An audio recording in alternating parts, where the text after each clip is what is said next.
السلام علیکم۔ آج ہم آپ کو سنانے جا رہے ہیں بغداد کے شہر کی ایک ایسی کہانی جو انسان کے غرور کو خاک میں ملا دیتی ہے۔ یہ داستان ہے طاقت، ظلم اور ایک مظلوم کی آہ کی۔ ایک ایسی آہ جس نے ایک طاقتور وزیر کی تقدیر بدل دی۔ یہ قصہ اس زمانے کا ہے جب بغداد علم، تجارت اور شان و شوکت کا مرکز تھا۔ شہر کے بازار روشن رہتے، قافلے آتے جاتے اور ہر طرف زندگی کی رونق نظر آتی تھی۔ بغداد کے تخت پر ایک انصاف پسند بادشاہ حکومت کرتا تھا جس کا نام سلطان سلیمان تھا۔ لوگ اس کی عدل پسندی کی مثالیں دیتے تھے، لیکن اسی دربار میں ایک شخص ایسا بھی تھا جس کے دل میں غرور نے گھر کر لیا تھا۔ وہ تھا بادشاہ کا طاقتور وزیر اعظم جعفر۔ جعفر نہایت ذہین اور معاملہ فہم آدمی تھا۔ شروع میں اس نے اپنی عقل سے بادشاہ کی بہت خدمت کی تھی، اسی لیے بادشاہ اس پر بہت بھروسہ کرتا تھا۔ لیکن وقت کے ساتھ ساتھ طاقت نے اس کے دل میں تکبر بھر دیا۔ دربار کے لوگ اس کے سامنے جھک کر سلام کرتے تو اس کے چہرے پر غرور کی مسکراہٹ آ جاتی۔ شہر کے تاجر اس سے ڈرتے تھے اور غریب لوگ اس کے نام سے کانپتے تھے۔ بغداد کے ایک پرانے محلے میں ایک چھوٹی سی جھونپڑی تھی جہاں مریم نام کی ایک بیوہ عورت رہتی تھی۔ اس کا شوہر کئی سال پہلے وفات پا چکا تھا۔ مریم کی زندگی بڑی سادہ تھی۔ وہ کپڑے سی کر اپنا اور اپنے چھوٹے بیٹے یوسف کا پیٹ پالتی تھی۔ ان کی جھونپڑی چھوٹی ضرور تھی مگر اس میں سکون اور محبت تھی۔ شام کو جب یوسف کھیل کر واپس آتا تو مریم اسے سینے سے لگا لیتی اور کہتی، بیٹا غریب ضرور ہیں مگر اللہ ہمارے ساتھ ہے۔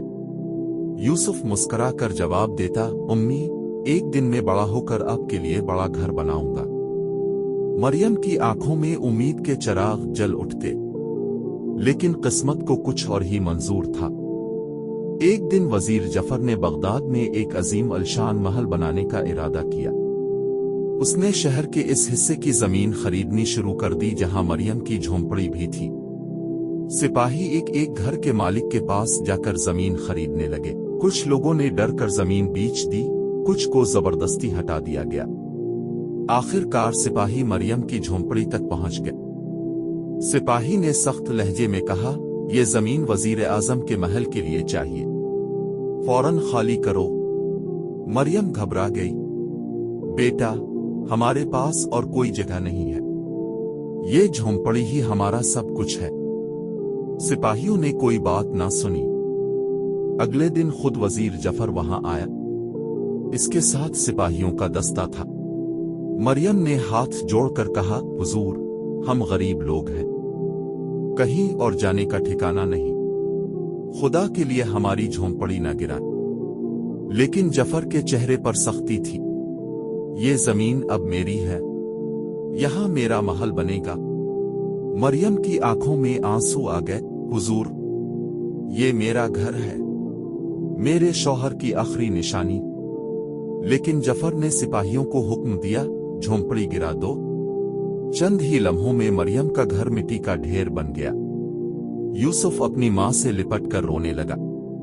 مریم نے آسمان کی طرف دیکھا اور دھیمی آواز میں کہا، اے اللہ اگر تیرے ہاں انصاف ہے تو ہمیں بھی دکھا دے۔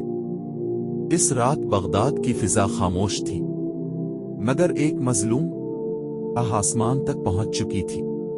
چند دن بعد بادشاہ کے دربار میں ایک عجیب واقعہ پیش آیا۔